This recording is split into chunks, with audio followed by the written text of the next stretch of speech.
So if you're listening to the show, you might know that I have been going through shit lately.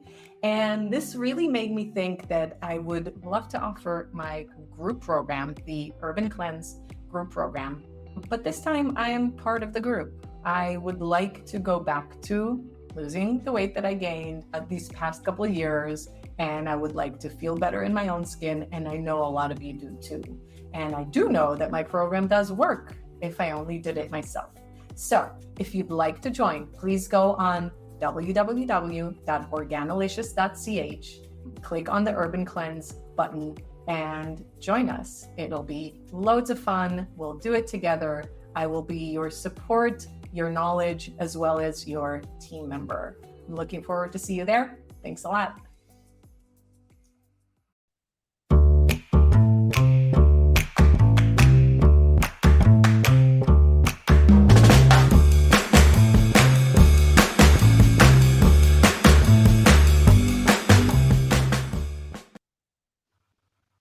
Hello and welcome to the podcast that gives you food for thought, an apple a day, and for those who want to have their cake and eat it too. I am Megan McCrory and I am with my beautiful and talented co-host Donna Levy-Hoffman. And today you are listening to a live stream episode of the So Freaking Healthy podcast.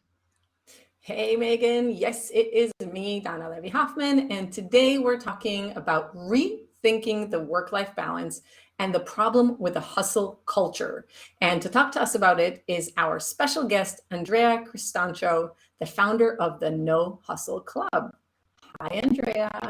Hello. So nice to be here. Thank you so much for having me. Yes, it's wonderful to meet you. So, Andrea, let's just start off with a little bit. If you could just share a little bit about yourself and, why work-life balance in the No Hustle Club? Absolutely. So let me share. I'll start with a personal note. I'm Latina 100%. But not only that, I have been a 4-time expat international entrepreneur. So I've been an entrepreneur all my adult life.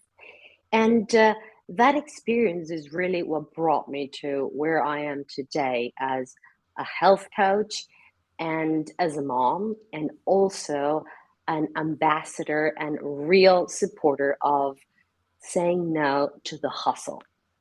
I like to say that I'm on a mission to stop the hustle culture burnout among founders.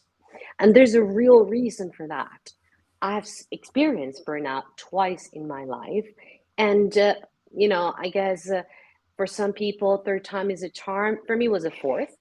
Basically, I had to learn the hard way that the only way I had to sustain a business growth was to slow down and rethink my priorities. So when I went to health coaching school, I really didn't go with the mentality of I'm going to go out into the world and serve my people. I went because I had a real serious burnout that really damaged my thyroid. And when I delivered my baby girl, first time mom, away from home, I delivered in South Africa. You can imagine that when you have a newborn and you cannot breastfeed your newborn, I was really panicking.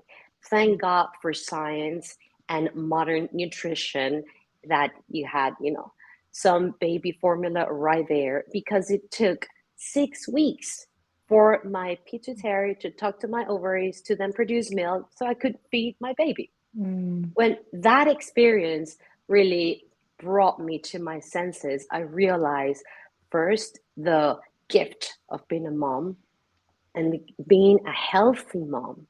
And that's when I embarked into health coaching school. But not only that, it was just for me to realize, what have I done? Because for the past 20 years, I was a vegetarian. I was a yogini. I really was doing it by the book, air quotes, big ones out there, because I really didn't know what I didn't know. But as an entrepreneur, I learned that you had to give your 100%. And your 100% meant your 150%. And I did jeopardize my health. And when I didn't have the tools to really fix myself, I panicked because my mind was not enough. My body needed to calm down and rebalance in order just to stay alive myself and then to feed my baby girl. So that's really where, I came to senses. I understood that this lifestyle moving forward is not what I want. So I brought together my business knowledge with a healthy lifestyle, and then the coaching knowledge came to be. And that was sort of like a triad that built a bridge for myself to then carry on with my business career without having to blame my children for stopping me because now I'm a mom, I have no time for business. That was not an excuse I was going to use. And I just simply started to draft what I like to call the path to no hustle. And what that simply means is prioritizing what is serving me in this lifetime, in this present moment, in this season, in my life and my career. And the outcome of that decision was what I like to call integrating life and work. So yes, that, the hustle were, let's say old school terms means workaholism, right? The new business term is hustle. It's something I saw growing up. I do come from parents that gave it all to their careers, and they had a very good, stable career growth. So much so that coming from South America, I had an international education. So this meant that, they gave me everything they could give. But what they couldn't give was what they didn't know. And that's okay, right? We cannot blame them. But I did see them sacrificing life because of career. So I thought that was the way. Yeah. And when my chance to go out there into the world came, I was in China, 23 years old, starting my first business ever. Of course, I gave it all. And all meant, burning out to the point that one day I just walked into my apartment and just crawled in my sofa and started crying my eyes out nonstop. Like I just collapsed. And that was the moment where I just simply told myself, I don't do this to myself. What I like to call now, I don't do hustle. It's just not okay for me. And I guess as we grow, we start sort of placing policies around who we are and what we enjoy doing. Well, for me, it was very clear this is not it. But it took me, fast forward 10 years, to realize what it was that I really wanted. But when I then understood, okay, what had happened between those 10 years, between my first burnout and the second, was then that I woke up to allowing myself for that middle way of integration. I love that.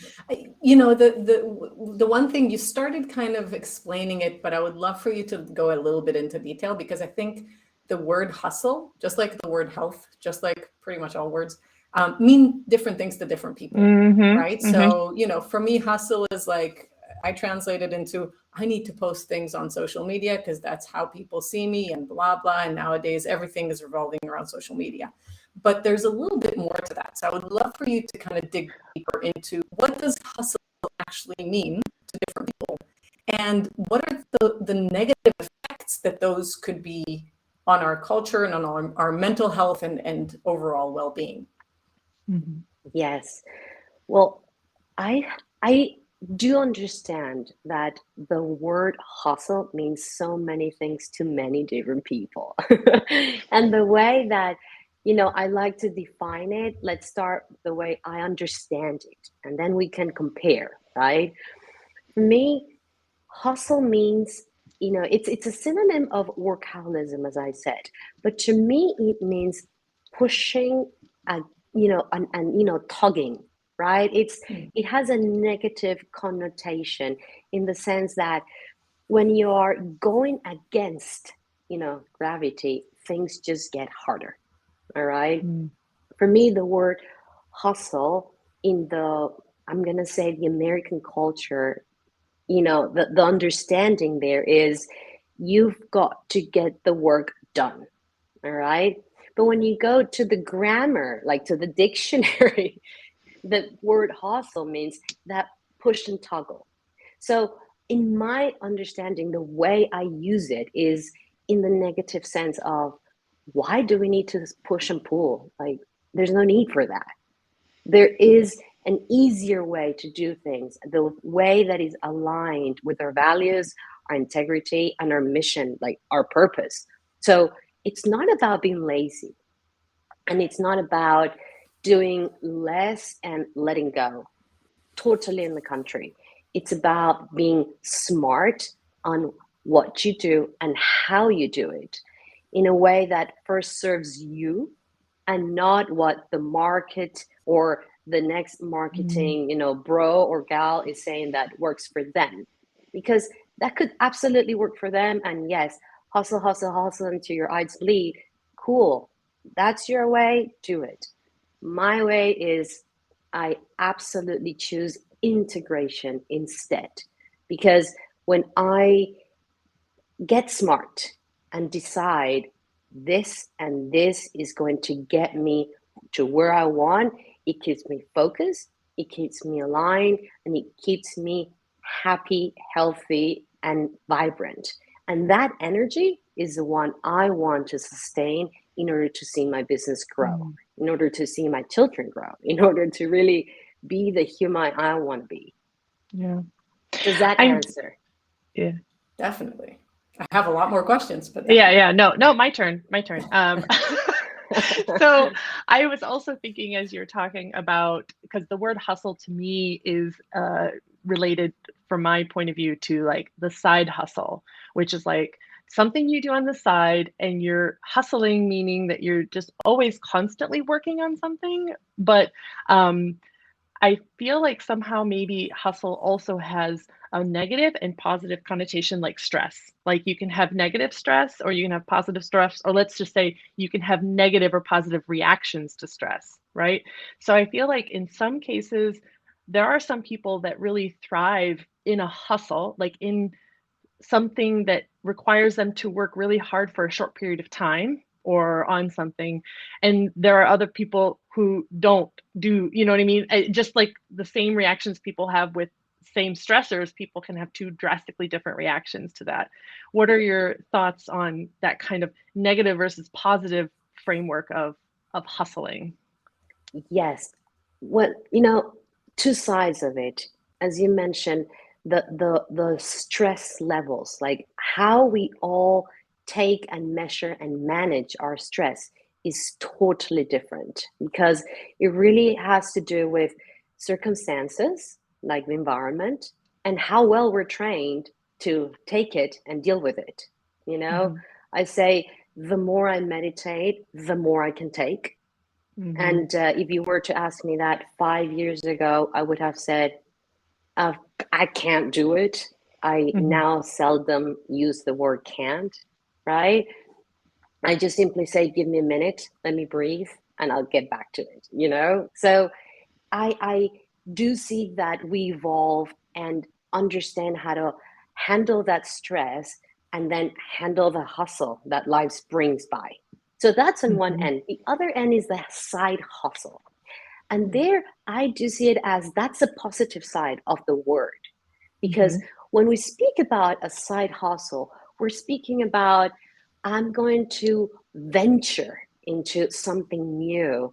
It could be your passion project. It could be your hobby. It could be, something that you are pursuing in parallel to something else that potentially could grow and take your 100% focus. But at the moment, it can only receive 50 or less, right? So when it comes to side hustle, and the use of the word in that way, I believe on that positive side, yes, I 100% support venturing in a 50% because you do not want to let go and be irresponsible and then stress yourself out because you don't know what's going to happen. Where is that business going to grow, if it's going to grow, and then you still have bills to pay. Like, absolutely not. Don't do that. You do the side hustle then, right?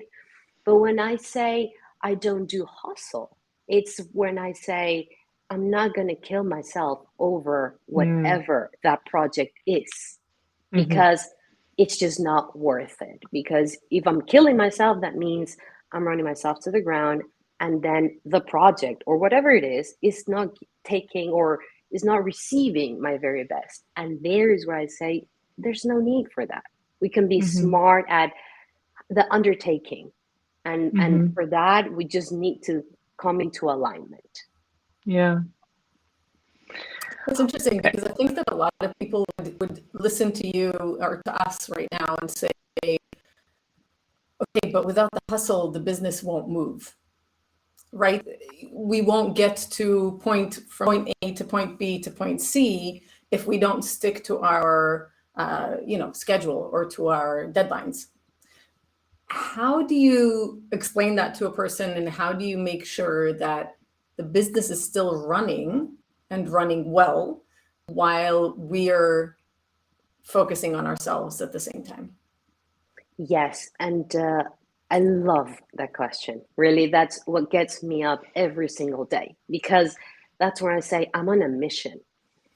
The reality, the way I see it, is that the smarter you get, the easier it's going to be to do that business. So it's not about, without hustle, you're not going to grow the business. I say with hustle, you're going to burn out and you're going to stop and jeopardize your own business. So rather align in a way that you place self-care front and center every single day of the week. Because the more you focus on getting smarter, feeling energized, really staying honest to your purpose, the easier it's going to be to get that business from point A to B, because it's just going to be smooth sailing coming from, inwards, like your effort, right?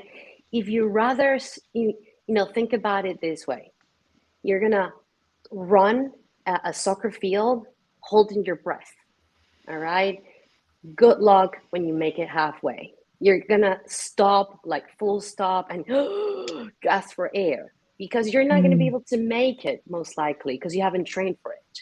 But what if I tell you, friend, don't hold your breath. Let's just close our mouth and breathe through your nose and run steady. Steady pace gets you there. That's what I would answer to.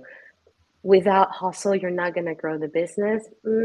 I simply beg to differ and say, with hustle, you're going to run your business to the ground.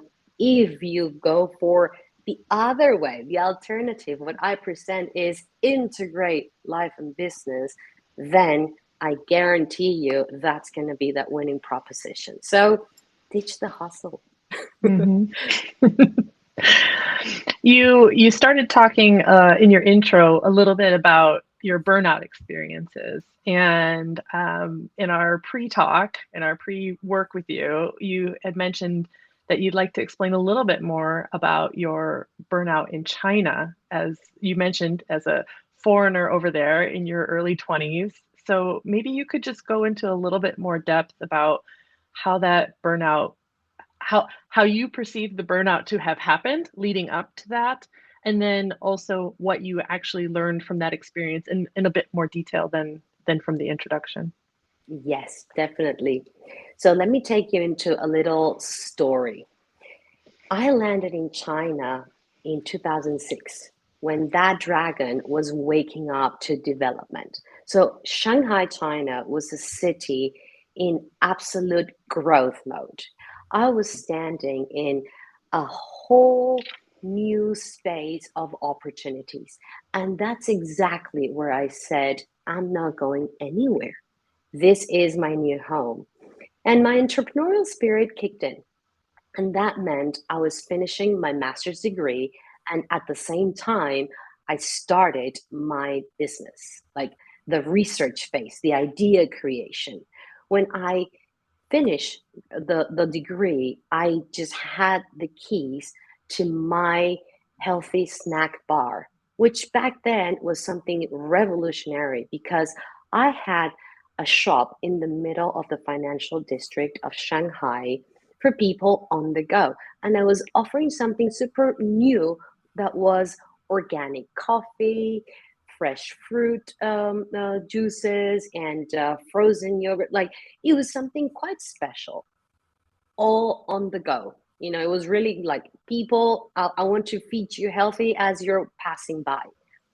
I did that for 18 straight months, from Monday to Monday, from 5 a.m. to 11 p.m., all day, every day. Wow. My only joy was to wake up super early in the morning to make it to my yoga class and then go open the shop and push through all day until I close, home, rinse, repeat, back again. So that was really the best sure way. I was going to burn out, but I just didn't know because I was immersed in that environment where if I wasn't at the shop, I was doing deliveries, I was presenting at a chamber event, I was trying to, come up with new ways to bring more income into the business, and why not? So one day I just walked into the shop and I said, I cannot sustain this anymore. Mm-hmm. Not only that, I already felt it in my heart that it was heavy in my body. And yes, daily yoga kept me going. But, there was a point where enough was enough. And I realized, okay, what could happen if, like, how do I let go? Right? Mm-hmm. And that's when that day I walked and just cried and cried and cried nonstop. Like I really broke and I just didn't know what was happening. Like, as I like to say, I don't know which truck hit me, but when I understood, look, there's got to be a way, I decided to sell the business. And that's what I did. That was, that was the out. It was time for me to step out and take care of myself. And that was the best exit strategy without me knowing that I was prioritizing myself, listening to, my intuition, which that word came into my world 20 years afterwards. Okay. Like, let's just be clear here. But it was that inner voice, after a long conversation with my mom, where she just simply, I kept on telling her, I cannot do this. And she kept on, hearing me sob and telling me, yes, you can. And that yes, you can was, yes, you can choose. Yes, you can do it your way. Yes, you can commit to what you want. Like, stop pressuring yourself because, what's the point? Mm-hmm. It must have been so hard to come to that realization in a country that is known for its hustle as well. Exactly. China is known for like working people to death. And what, you were talking and what it reminded me of is actually the kind of new age of 4-day weekdays, right? Or work days, which I love the idea of. I mean, I'm a huge advocate of it. I'm like, just do it. Where, it's been proven that people actually work better and are happier in their work and are more productive by cutting down one more day. Like giving them an extra day of weekend is doing huge, huge wonder in the field. So I thought that was just my rant. That's all. Yes. And mind you, I was 25 years old. So yeah, and that was actually my question in terms of age, because I remember when I was 25 and I was freaking invincible, right? And I feel like I'm wondering if you had the same experience a little bit later, if you would have like held on as long, or if you would have switched something. Like, can you maybe think about like some alternate endings when you would have had that same experience at different times in your life? Oh, yes, I have gone through all the scenarios. I had to heal like my first failure, like I had to let go of that baby, that was really a transformation. And the what would have I done differently? I would certainly have hired more staff to pull me out of the business and see the bigger picture. I would have asked for help, you know, I would have had, mentors closer to me to advise me. The, as you very nicely said, feeling of I'm invisible was really what brought me down to the ground. I instead of raising my hand asking for help, I just simply said, I can do this. I've got to do this, which is not true. To grow a business, you require a set of skills. And as I like to say, it takes a village to grow a human. Well, it also takes a village to grow a business. And if you want to go far and grow wide and be proficient and make money with it, then rely on other humans, because you're an expert in what you do, but not in everything. And that was exactly what I didn't know back then. Like, I just simply said, okay, if I hire someone, then I have to spend more money. But that is investing in the business. Yeah. So, Okay, we're going to take a brief break just to talk a quick second about the platform that we're using to stream today and record this episode is restream.io. Now, this is not an advert for the company, not at all. We're not sponsored by them. Actually, the reason I'm doing this little break here is because Restream is co-headquartered in Austin, Texas, and Kiev, Ukraine. So since the conflict in Ukraine, the war in Ukraine has happened, Restream has been very active about, helping people be able to donate to proper organizations. So there is a QR code. If you're watching the video, there's a QR code on the screen. And if you're listening to this in the podcast later on, there's going to be a link in the show notes that is just one little place where you can go and show some support. Where they're starting finished year. It's been a year, which is incredible to me. But I know Donna's done some aid work for them in the when it first started, but it's still going. So I think it's still necessary to talk about it. And if you have a couple dollars to give, I think that there's always going to be a need as long as this is still going on. So that's my little blurb there for Ukraine. And now I'd like to kind of shift a little bit, because the title of this episode is Ditch the Work-Life Balance. Now, you've talked about life-work integration and work-life balance, but let's get into that a little bit more. So how do you define, because I did my homework, of course, Donna knows I do my homework. And so I looked around, like, what are the definitions of work-life balance and so on and so forth. So I have some ideas, but Andrea, how do you define work-life balance, and why do you think it needs to be rethought? yes, let's say that has been that next evolution of life after burnout. The definition of life work balance, for as long as I knew, was the aim, like that pinnacle of health, equilibrium, and well-being. The truth of the matter is that I went on to seek that life-work balance.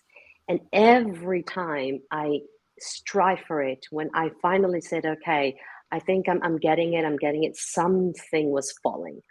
So the life-work balance as an equation means that there is a 50-50, equal place for life and work. And let's think about it. When we speak about life, we are humans living in different seasons in our life, and we are in constant change and evolution. So when we just say, okay, we have to put life in this bucket, okay? And then we look at work, and we are humans with, ambition, and we want to strive for a career. We want to make money with our business. We want to give to society. So that bucket, on that other half, then becomes that, counterbalance to life. So if you say life-work balance, we're right on a 50-50 match. And that's not true. Life is not on a 50-50. So when you're asking, okay, how did I feel about it? Well, when I went to seek again and again and again, I was bumping into, damn, I'm getting my math wrong. Why am I not staying in balance? The more I meditate, the more I breathe, the more yoga, the more everything, all the salads and everything in the world, probiotics included, I am not making this math right. Until 1 minute, I said, wait a minute, I think I got this wrong. Life is not a circus act. Why am I trying to walk on a wire? Like, there is no such thing as me staying in the center, doing that beautiful circus act, and yeah, look at me, how stable and balanced I am. There's no such thing. That's when I said, ditch that concept, because it's a myth. What I believe is that when we get the chance, because we need to give ourselves that minute to say, what is serving me right now? What do I want to achieve? And with decision, really having agency in our lives, and the real truth agency is that you get to decide. And if that doesn't work, you choose again. And if that doesn't work again, then you choose again, until you bring your own math and your own equilibrium. And that's what I like to call the real balance. And that real balance happens within. But outside world is looking as an integration of work and life. Because that thin line, the more we want to separate work life and real life, the more we are sabotaging ourselves. Because it's not that we wake up and we go to work and we become a different human, and then we come back home and then we put on a different mask. No, that's not the way it goes. You wake up and you are you, and you make decisions throughout the day. But the more decisions you make towards that integration, the more in alignment you are, the happier you are, the better human you become, from mind, spirit, and body.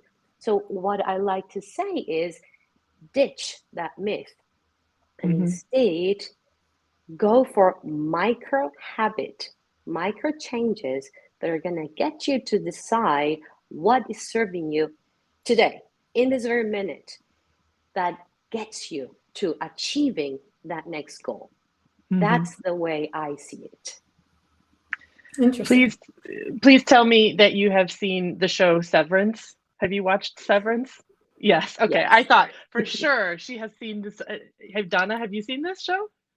Okay. So, but it's on Apple TV Plus, but it's literally, they implant something in people's head so that when they come to work, it's like a new person. So whatever they do at work, that's called their innie, they don't know what's going on in the outside, and the outside person doesn't know what's going on in the inside.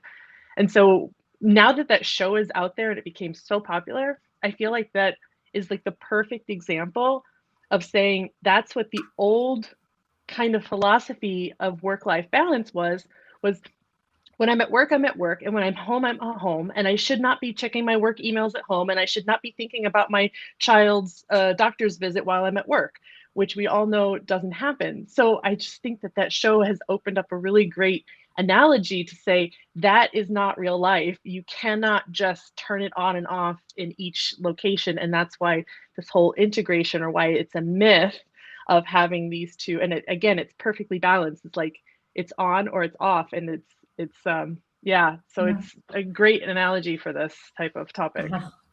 I will definitely try to watch that show, but for the visual listeners, I think for what I was visualizing while you were talking Andrea, was like, the old school is two circles. One is life, one is work, very separate from one another, not touching each other, not coming close to one another. Literally, there's just a road to drive to work and back. That's the only connection there, right? And then we're talking about this work-life balance where we're thinking maybe it's the circles are kind of like, what do you call it, overlap? And so now maybe that's what we're trying to do here, is somehow be okay with going to take the kid to the doctor in the middle of a workday type of mentality.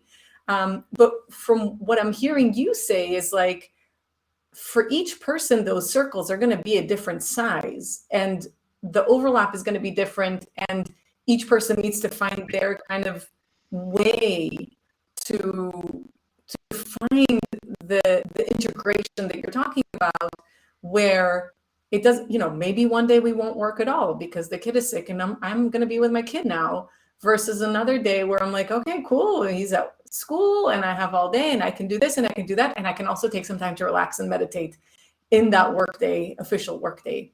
I'm curious from you, what are some tips that you can help people visualize themselves going into that work-life integration? My number one tip is let go of the guilt, number one, and right on, learn how to manage your energy. And here's why.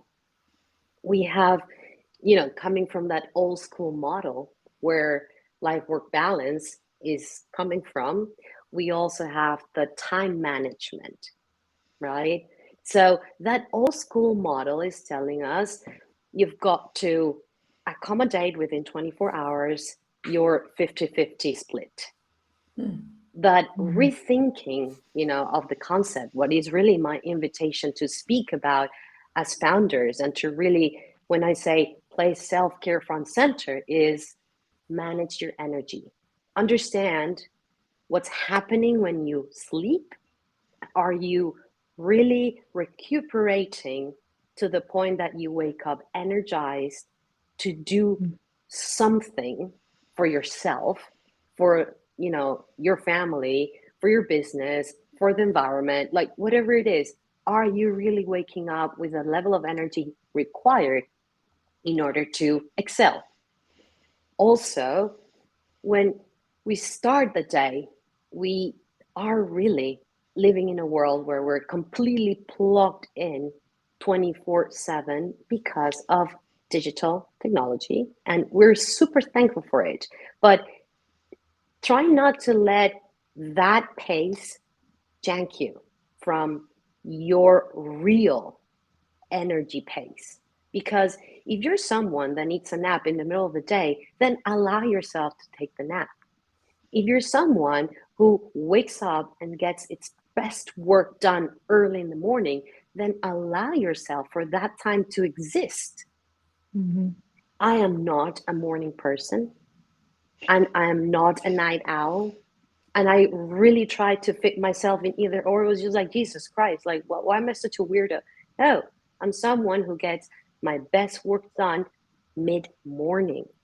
And when I discovered that, it was like, boom, genius came out of the box and got the best work done in 3 hours. And that's all I needed in the day. So ditching those old models and allowing yourself to understand who you are, what you need, and what time you need to get that done is going to get you there. So that would be my, tip number one. And then number two would be lock down. If it's an hour, 3 hours, or 5, whatever, as long as I am in my peak energy moment, lock that time, guard it, because that's your golden goose. That's really where your magic is happening. Why stay up and burn that midnight oil if it's not going to produce the same quality of work that if you produce it in your peak hours? So this is my sense of it. No, I couldn't agree more. I see so many people who kind of go through, they claim to be night owls, but then they literally are just burning themselves to the ground.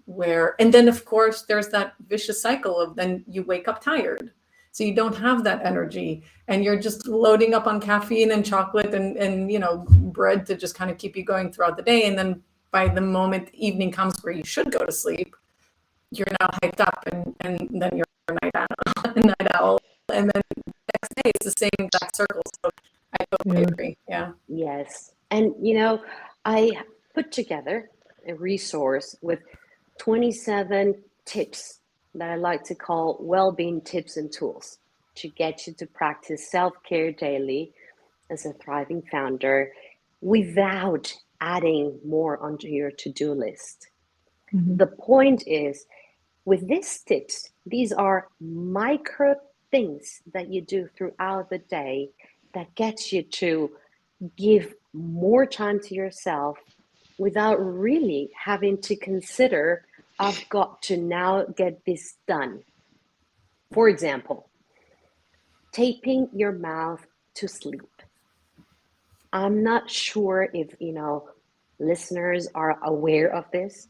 And I know that my only viral ever reel was when I really took a tape out of my mouth and said, who else is doing this? 5,000 views. That to me has been the viral story. Because when I discovered that I was going to bed and getting up tired, because you need to build awareness. That's the first step for everything we do in life. But when we speak about well-being, building that awareness, that's not something we are taught. There, you need to dedicate time to say, okay, how am I breathing right now? How am I feeling when I wake up? How's my appetite? When I understood that I was waking up tired, I of course blamed it to motherhood. By default, that was like, oh, of course, normal. Not normal. That is not normal. And then I said, all right, what is there that I could do? Because yes, I wake up and drink that coffee, or I used to, and nothing was happening. So I knew my mitochondria was not recharging. I went on to investigate and went on, down that rabbit hole. And I figured that the Buteyko technique, taping your mouth, meant that you were just using your nose, the only organ designed for breathing, just for starters. Nature knows better. So I understood, okay, let's give this a try. The outcome was fantastic. I was reducing the hours of sleep and waking up refreshed. So much so that my sinuses cleared first time in my life, and I'm on 40. So, it was a while. And then I understood, okay, then something else is going to happen. Yes, I became sharper, like less memory fog, less sugar cravings. Like there was a whole chain of, oh my God, if I use my nose while I'm asleep, my mitochondria recharges. Hence, I've got more power to push throughout the day. Just one little thing, a tape. That you go to the pharmacy, you get your micropore tape, boom.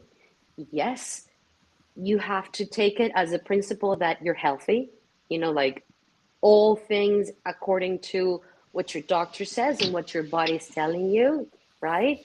But I gave it a try and I'm never ever looking back. This is my way forward. Even my 2-year-old boy knows, oh, mommy, go put your tape. Like he's got into the trend as well. So these are the type of tips I like to give, not only to everyone who listens, but it's also part of my program. It's what part of what I teach within the No Hustle Club. Yeah. And just for everybody watching, we do have a QR code for those tips. That's actually just a QR code to her main website. But if you scroll down all the way to the bottom on her main website, you'll see that those where you can sign up to get those tips. And if you're listening, we will have, of course, a link in the show notes for those tips as well. Cool. I think I missed my opportunity because I think Donna moved on too quickly because I had some more things to say about the work-life balance. I'm curious, I'm sorry. I know I'm regressing. I'm going backwards, but I'm curious. What are your thoughts on the book, The Work-Life Balance Myth by David McNeff? And as we're all three coaches from IIN, and in IIN as well as other health coaches, there's this life wheel, balance wheel, the perspective of that your life is as a form of a wheel where you have all these different wedges. And then also in his book, he also has 7 different domains. So it's kind of the same concept of having these different domains. And I thought that all kind of tied very nicely together, because I feel like one of the things I also read was a lot of, like, you talked about it, like you have 50%, you have either you have to take it from work or you have to take it from life. And that is actually, those are just 2 components of your whole life. You know, like you can't, work is one component of a life. You have your relationships, you have your health, and you have all these other things. And we kind of didn't get into that meat and bones of like the rest of life that is not work. And also the idea that work should give to life. Like, you know, like maybe do you have some thoughts around, and I don't know if that ties into what you do with the No Hustle Club. Does that, I don't know if that's a good lead in or not, but maybe you could talk about those, balancing all the different aspects of your life as well with work. Absolutely. The wheel of life, as a tool is something that I do like to present as, that first sort of check-on point to then land into the concept of bio-individuality. Mm-hmm. Because it's not a once and done, exercise. This tool should always be with us because it serves us throughout life.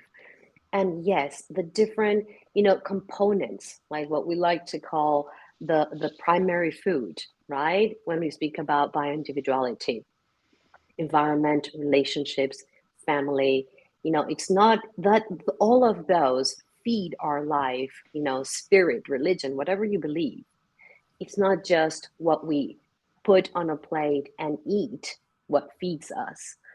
Now, the truth of the matter is that the more I coach, the more I see that people are completely disconnected with the bio-individuality. It's like they don't know what serves them. So how are we going to really speak about integration if we haven't really identified the components?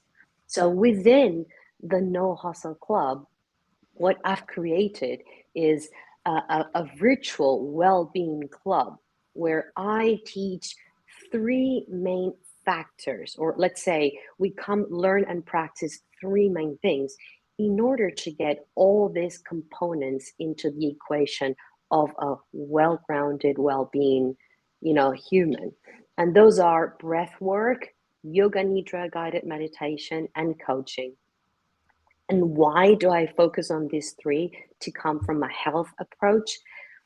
Breath work as that one tool that serves you to upregulate, downregulate, improve your sleep, even help you with your appetite. And then yoga nidra guided meditation as that one tool that guides you into the journey within, to understand that all your answers are just right there. You just need to find that pathway to tap within, to go get it. Meaning, you don't need to rely on outside sources nor outside gurus. No one needs to come tell you what is best for you because you already know it. But if you don't know where the source of the information is, then how are you going to, go tap and take? And then, of course, coaching, be that one, practice, that one instrument that we use to get into that highest potential that gets us to grow and evolve. So within the club, that's exactly what we do. And I just focus on founders because the burnout amongst startups, founders has a connotation that we haven't yet touched upon, and it's a sort of shame. We don't speak about it because we're supposed to be superhumans, and because we're leaders, we cannot show weakness.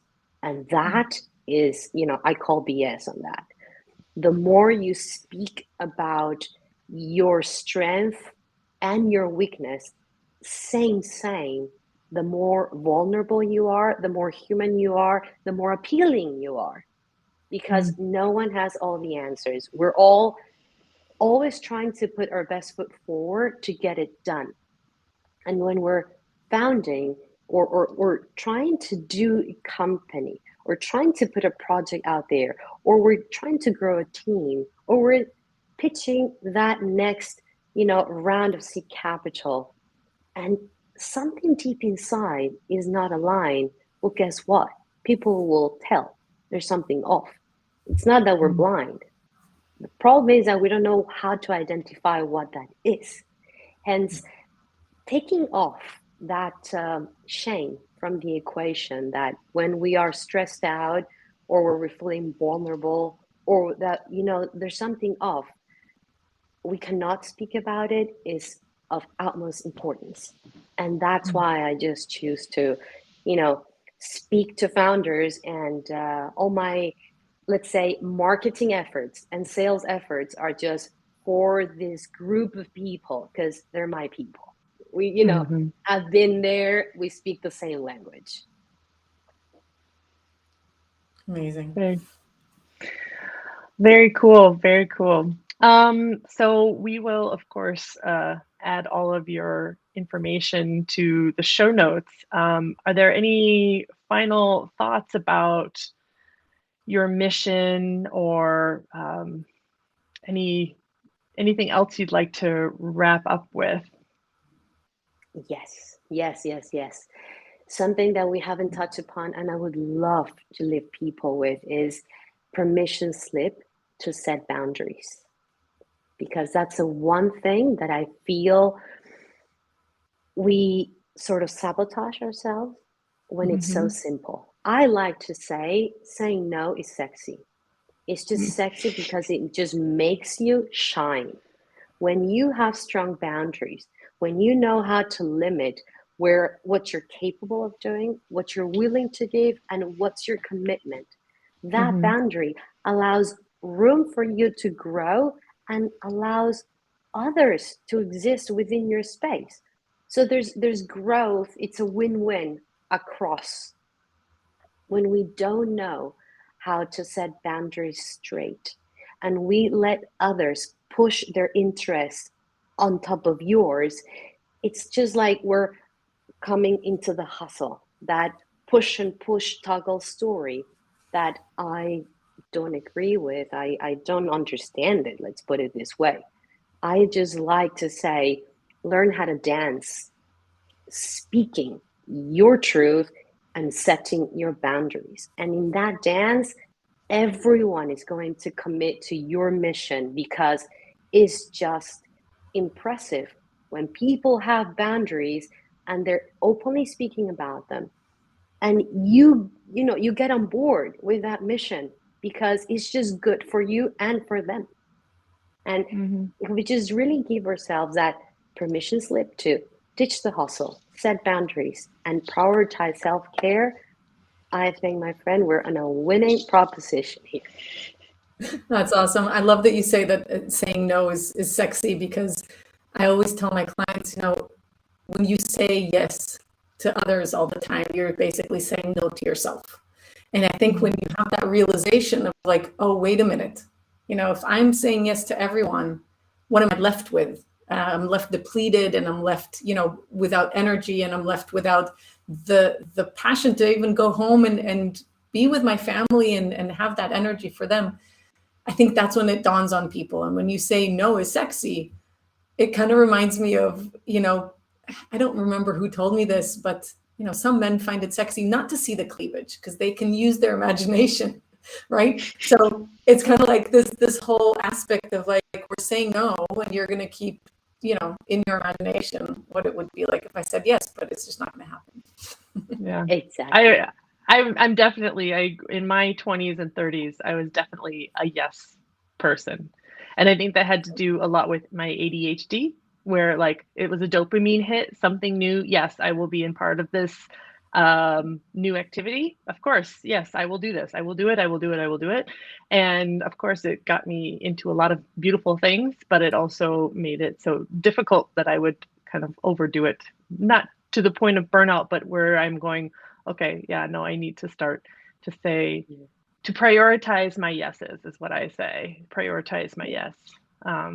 But well, Andrea, this was a lovely conversation about the hustle culture and why you have this beautiful mission to spread the word about how you can be a founder, you can start your own business, you can be a predominant person in your business by having these boundaries, by giving yourself these, let's say, healthy gates, and then also teaching people how to actually self-care. I know that word is tossed around a lot, but that's exactly what we're talking about, is prioritizing yourself. And I think this was a really great conversation, and I'm really happy to have met you, and thank you very much for sharing your time with us today.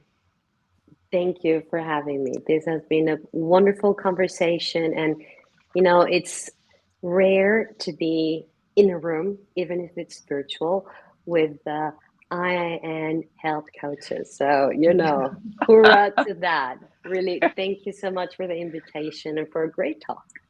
Thanks. So a reminder to everyone that our podcast can now be found on several different platforms. So you can watch it as via a live stream on YouTube, Facebook, and occasionally LinkedIn. And of course, you can also find the audio versions on your favorite podcasting platform. And this is also a reminder that Donna and I do this out of the blood, sweat, and tears of our own bodies, and we do not have any sponsors. And so if you have found value in this episode and would like to help us out, we have a link on the screen and also in the show notes to buy us a cup of tea. And this would definitely help just pay for a little bit of overhead, like the platform we're using to stream on. So with that, we really appreciate everyone that has joined us today, and those of you who are listening to this in the future. And we will see you next time. Bye, everyone.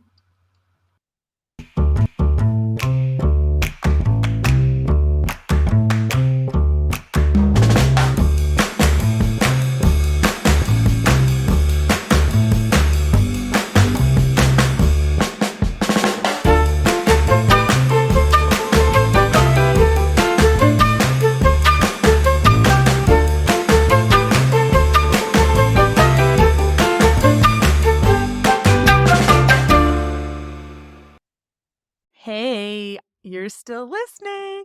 Great. Okay, now I can tell you about my 12-week goal setting session. So in this 1-hour session, I'm going to help guide you through a powerful process inspired by the best-selling book, The 12-Week Year.